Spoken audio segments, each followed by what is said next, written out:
ನಮಸ್ಕಾರ, ವನಶ್ರೀ ಚಾನಲ್ಗೆ ಸ್ವಾಗತ. ತಂದಾಯಿತು, ಬನ್ನಿ ಇವತ್ತು ಮಾವಿನ ಹಣ್ಣಿಂದ ಹೇಗೆ ಮಾವಿನ ಹಣ್ಣು ಸಾಂಬಾರು ಮಾಡೋದು ಅಂತ ನೋಡ್ಕೊಳ್ಳೋಣ. ತುಂಬ ಸುಲಭವಾಗಿ ಮಾಡ್ಕೊಳ್ಳೋ ಅಂಥದ್ದು. ಮಾವಿನ ಹಣ್ಣು ಮನೇಲಿ ಇತ್ತು ಅಂತಂದರೆ ಬೇಗನೆ ಮಾಡ್ಕೊಳ್ಳೋ ಅಂಥ ಸಾಂಬಾರಿದು. ಇದನ್ನು ನಾವು ಚಟ್ನಿ ಥರನಾರು ತಿನ್ಬೋದು, ಅಥವಾ ಕರಿ ಥರನಾರು ತಿನ್ಬೋದು, ಅಥವಾ ಸಾಂಬಾರು ಥರನಾರು ಅನ್ನಕ್ಕೆ ಕಲಿಸ್ಕೊಂಡು ತಿನ್ಬೋದು, ಚಪಾತಿ ತಿನ್ಬೋದು. ತುಂಬಾ ಚೆನ್ನಾಗಿರುತ್ತೆ. ಹಾಗೆ ಕೂಡ ಬಟ್ಲಲ್ಲಿ ಹಾಕ್ಕೊಂಡು ಕೂಡ ತಿನ್ಬೋದು. ತುಂಬ ಚೆನ್ನಾಗಿರುತ್ತೆ. ಎಕ್ಸ್ಪೆಷಲಿ ಅನ್ನದ ಜೊತೆಗಂತೂ ತುಂಬಾ ಸೂಪರ್ ಕಾಂಬಿನೇಷನ್ನು, ತುಂಬ ಚೆನ್ನಾಗಿರುತ್ತೆ. ಮಾವಿನ ಹಣ್ಣು ಸೀಸನ್ ಬಂದಾಗ ಈ ರೀತಿ ಮಾವಿನ ಹಣ್ಣಲ್ಲಿ ನಾವು ರಸಾಯನ ಅದು ಇದು ಏನೇನೋ ಮಾಡ್ಕೊತೀವಿ, ಸೀಕ್ರೆಣ್ಣೆ ಅದು ಇದು ಅಂತ.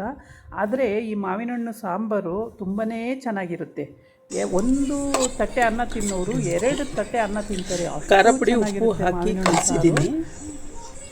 ಕಡಿಮೆ ಇಂಗ್ರೀಡಿಯೆಂಟ್ಸ್, ಜಾಸ್ತಿನೂ ಇಲ್ಲ, ಕಡಿಮೆ ಅಂದರೆ ಕಡಿಮೆ. ಬರೀ ನೋಡಿ, ಬೆಳ್ಳುಳ್ಳಿ, ಅದ್ರ ಜೊತೆಗೆ ಸ್ವಲ್ಪ ಕರಿಬೇವಿನ ಸೊಪ್ಪು, ಸ್ವಲ್ಪ ಇಂಗು, ಮತ್ತು ಉಪ್ಪು, ಸ್ವಲ್ಪ ಖಾರ ಪುಡಿ, ಸ್ವಲ್ಪ ಜೀರಿಗೆ.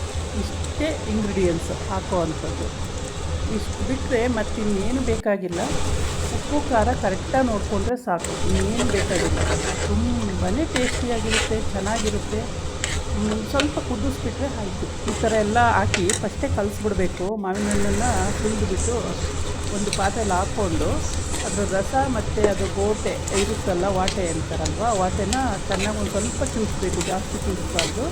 ಆ ಥರ ಮಾಡಿಬಿಟ್ಟು ಮ್ಯಾಶ್ ಮಾಡಿ ಆಮೇಲೆ ಅದಕ್ಕೆ ಖಾರ ಪುಡಿ ಉಪ್ಪು ಹಾಕಿ ಒಂದು ಕಡೆ ಇಟ್ಕೊಂಡು ಒಗ್ಗರಣೆ ಕೊಟ್ಟಾದಮೇಲೆ ಅದನ್ನು ಅದರೊಳಗೆ ಹಾಕ್ಬಿಟ್ಟು ಒಂದು ಚೂರು ಕುದಿಸಿದ್ರೆ ಸಾಕು. ಬಂಬಟ್ ಮಾವಿನ ಹಣ್ಣಿನ ಸಾಂಬಾರು ರೆಡಿ. ಚಾಟಿಂಗ್ ಶುರು ಹಚ್ಕೋಬೋದು.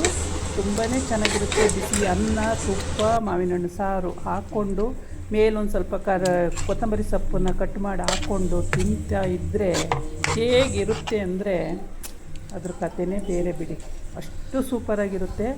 ನೀವು ಕೂಡ ಈ ಸೀಸನಲ್ಲಿ ಮಾಡಿ ನೋಡಿ.